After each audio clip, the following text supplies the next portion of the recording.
بنابراین دعوت به مذاکره و اظهار مذاکره فریب افکار عمومی. حضرت امام خامنه ای قدس الله نفسه الزکیه به ملکوت اعلی پیوست.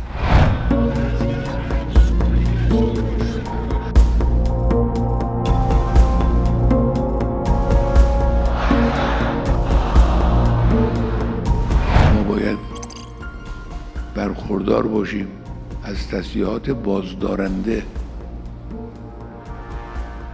اگر یک کشوری تسلیحات بازدارنده نداشته باشه، زیر پای دشمنان له میشه.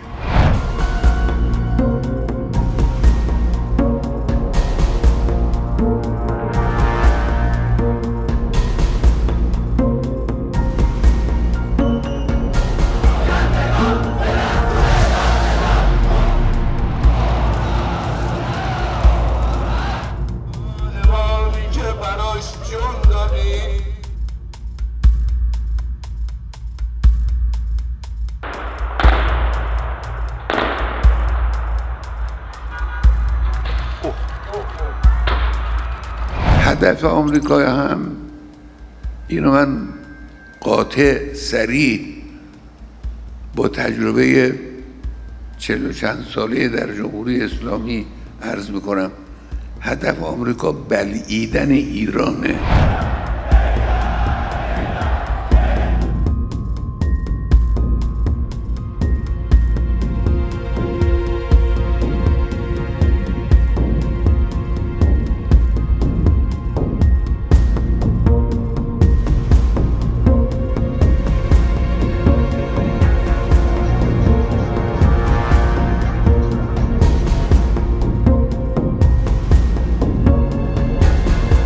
کار رو اونها شروع کردن و جنگ به راه انداختن. ما به اونها اجازه نخواهیم داد که از این جنایت بزرگی که انجام دادن خودشون رو سالم خلاص کنن.